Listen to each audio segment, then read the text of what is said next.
जम्मू कश्मीर के पहलगाम में हुए चरमपंथी हमले के बाद भारत ने पाकिस्तान के साथ सिंधु जल संधि को रोक दिया है।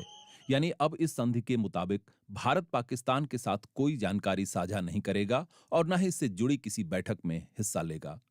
नई दिल्ली में प्रधानमंत्री नरेंद्र मोदी की अध्यक्षता में सुरक्षा मामलों की कैबिनेट कमेटी की बैठक में यह फैसला लिया गया। जम्मू कश्मीर के पहलगाम में मंगलवार को चरमपंथी हमला हुआ था। इसमें 26 लोगों की मौत हुई है और कई लोग घायल हुए हैं।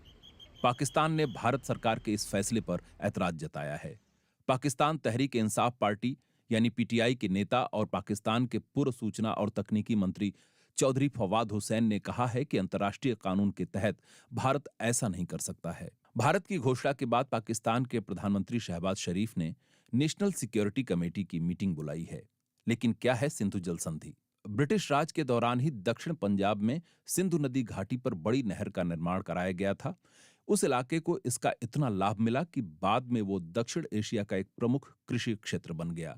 भारत और पाकिस्तान के बीच बंटवारे के दौरान जब पंजाब को विभाजित किया गया तो इसका पूर्वी भाग भारत के पास और पश्चिमी भाग पाकिस्तान के पास चला गया। बंटवारे के दौरान ही सिंधु नदी घाटी और इसकी विशाल नहरों को भी विभाजित कर दिया गया। लेकिन इससे होकर मिलने वाले पानी के लिए पाकिस्तान पूरी तरह भारत पर निर्भर था। पानी के बहाव को बनाए रखने के उद्देश्य से पूर्व और पश्चिम पंजाब के चीफ इंजीनियरों के बीच 20 दिसंबर 1947 को एक समझौता हुआ।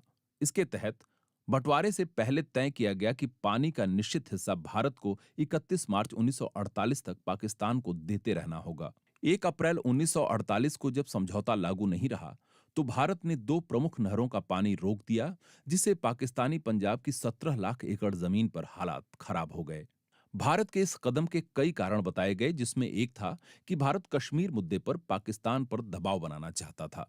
बाद में एक समझौता हुआ जिसमें भारत पानी की आपूर्ति जारी रखने पर राजी हो गया। एक स्टडी के मुताबिक 1951 में प्रधानमंत्री जवाहरलाल नेहरू ने टेंसी वैली अथॉरिटी के पूर्व प्रमुख डेविड लिलियंथल को भारत बुलाया। लिलियंथल पाकिस्तान भी गए और वापस अमेरिका लौटकर उन्होंने सिंधु नदी घाटी जल बंटवारे पर एक लेख लिखा। ये लेख विश्व बैंक प्रमुख और लिलियंथल के दोस्त डेविड ब्लैक ने भी पढ़ा और उन्होंने भारत और पाकिस्तान के प्रमुखों से इस बारे में संपर्क किया और फिर दोनों पक्षों के बीच बैठकों का सिलसिला शुरू हुआ। ये बैठकें करीब 1 दशक तक चलीं और आखिरकार 19 सितंबर 1960 को कराची में सिंधु नदी घाटी संधि पर हस्ताक्षर हुए। क्या है संधि के प्रावधान? संधि के मुताबिक सिंधु, झेलम और चिनाब को पश्चिमी नदियां बताते हुए इनका पानी पाकिस्तान के लिए तय किया गया, जबकि रावी, ब्यास और सतलुज को पूर्वी नदियां बताते हुए इनका पानी भारत के लिए तय किया गया। इसके मुताबिक भारत पूर्वी नदियों के पानी का कुछ अपवादों को छोड़कर बेरोक टोक इस्तेमाल कर सकता है। वहीं पश्चिमी नदियों के पानी के इस्तेमाल का कुछ सीमित अधिकार भारत को भी दिया गया था, जैसे बिजली बनाना या कृषि के लिए सीमित पानी का इस्तेमाल करना। इस संधि में दोनों देशों के बीच समझौते को लेकर बातचीत करने और साइट की मुआयना आदि का प्रावधान भी था। इसी संधि में सिंधु आयोग की भी स्थापना की गई। इस आयोग के तहत दोनों देशों के कमिश्नरों के मिलने का प्रस्ताव था।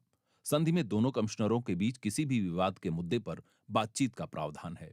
इसमें यह भी था कि जब कोई एक देश किसी परियोजना पर काम करता है तो दूसरे को उस पर कोई आपत्ति है तो पहला देश उसका जवाब देगा। इसके लिए दोनों पक्षों की बैठकें होंगी। बैठकों में भी अगर कोई हल नहीं निकल पाया तो दोनों देशों की सरकारों को इसे मिलकर सुलझाना होगा। साथ ही ऐसे किसी भी विवादित मुद्दे पर तटस्थ विशेषज्ञ की मदद लेने या कोर्ट ऑफ आर्बिट्रेशन में जाने का प्रावधान भी रखा गया।